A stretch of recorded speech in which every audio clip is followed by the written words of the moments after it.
Ego আর self respect আকাশ পাতাল তফাৎ। Ego হচ্ছে অহংকার, ইগো হচ্ছে জেদ। এটা কিন্তু লাইফে কোনো ইম্পর্টেন্ট নয়। লাইফে ইম্পর্টেন্ট হচ্ছে সেলফ রেসপেক্ট। ইগো দিয়ে আপনার সম্পর্ক নষ্ট হয়ে যায়।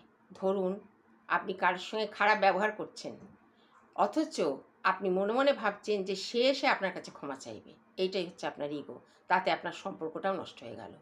আর যার সঙ্গে আপনি খারাপ ব্যবহার করছেন, সে কিন্তু মুখ বুজে সহ্য করে আপনার ভুল জেনেও শান্তির জন্যে, সম্মানের জন্যে আপনাকে সরি বলে যাচ্ছে, আপনার কাছে ক্ষমা চাইছে।